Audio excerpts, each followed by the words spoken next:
இந்த கவர்ச்சியில மயங்கி மக்கள் நமக்கு ஓட்டு போட்டுட்டாங்களா? கவர்ச்சியால தான் ஆட்சிக்கு வந்தீங்கன்னு என்ன பார்த்து சொல்றாங்க அப்படின்னு முதலமைச்சருக்கு சிஎம் சாருக்கு கோவம் வருது.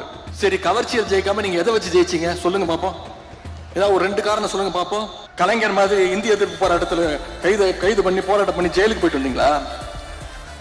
சரி, எங்க தலைவர் மாதிரி மிசா கொடுமையில 1 வருஷம் உள்ள இருந்து வந்தீங்களா? கட்சி ஆரம்பிச்சே 2 வருஷம் தான் ஆகுது. மாநில உரிமைகளுக்காக என்னைக்காவது குரல் கொடுத்திருக்கீங்களா? ஒன்றிய பாஜக அரசு ஏதாவது குரல் கொடுத்திருக்கீங்களா? பின்ன வேற எதை வச்சு நீங்க ஆட்சிக்கு வந்தீங்க? எல்லாத்தையும் விடுங்க. தமிழ்நாடு முழுக்க போய் மக்களை சந்திச்சு உங்க கொள்கை என்னன்னு சொல்லி ஓட்டு கேட்டீங்களா? உங்க வேட்பாளர் பேர் உங்களுக்கு தெரியுமா? எதுவுமே தெரியாது. இதைத்தான் எங்களுடைய தலைவர் அவர்கள் கவர்ச்சி அரசியல் எங்களுடைய தலைவர் அவர்கள் சொன்னாங்க. நல்லா வருது வேணான்னு பாக்குறேன். தமிழ்நாட்டு மக்கள் காத்துக்கிட்டு இருக்காங்க. இந்த முதலமைச்சர் வாயில ஏதாவது ஒரு நல்ல வார்த்தை வருமா அப்படின்னு, ஏதாவது ஒரு திட்டங்கள் வருமான்னு இன்னைக்கு காத்துக்கிட்டு இருக்காங்க. அவர் வாயில நல்லா வந்துருமா? வாயில என்ன வரும்? தமிழ்நாட்டு மக்கள் வாயில நிறைய வரும்.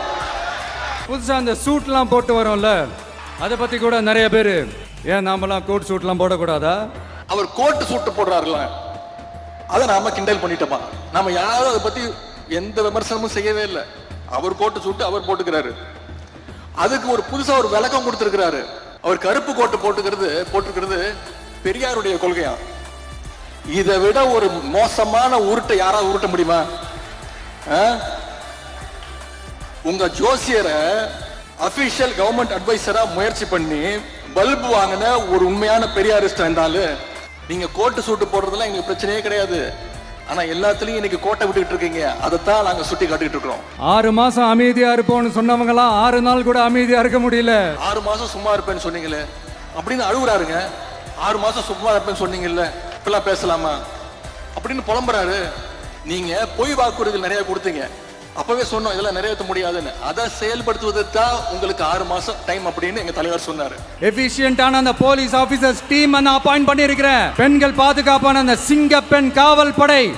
ஏற்கனவே டியூட்டில இருக்கக்கூடிய போலீஸ வெறும் ஸ்டிக்கரை மாத்தி, போலீஸ் வேனுக்கு வெறும் ஸ்டிக்கரை மாட்டி சிங்கப்பெண் திட்டம் அப்படின்னு ஒரு திட்டத்தை கொண்டு வர போறோம்னு சொல்லி அதையும் கொண்டு வர முடியாத நிலைமையில தான் இன்னைக்கு இந்த ஆட்சி நடந்துகிட்டு இருக்கு. கூடுதல் செலவு இல்லாத ஒரு திட்டத்தை கூட தொடங்கி வைக்கிறதுக்கு வக்கில்லாத ஒரு சோஃபா மாடல் ஆட்சி இன்னைக்கு நடந்துகிட்டு இருக்கு. திமுகவும் மற்றும் பலரும் மற்றும் சில பேரா பேரை சொல்ல கூட வெக்கப்படுறாராம். மற்றும் சில பேர் அல்லு சில்லு கட்சி. நான் கேட்கிறேன், அப்புறம் அல்லு சில்லு கட்சி தானே, அப்புறம் எதுக்கு அவங்க எல்லாம் போய் தனித்தனியா போய் பார்த்து சால்வ போட்டு போட்டோ எல்லாம் எடுத்தீங்க? எதுக்கு சோஃபா செட் அமிச்சிங்க? திருச்சியில் அவர் பேசுற பேச்சை கேட்டு இன்னைக்கு தமிழ்நாட்டு மக்கள் தலையில அடிச்சுக்கிறாங்க. இவரெல்லாம் ஒரு முதலமைச்சரா தேர்ந்ததுக்கு முன்னே இன்னைக்கு தலையில அடிச்சுக்க ஆரம்பிச்சுட்டாங்க.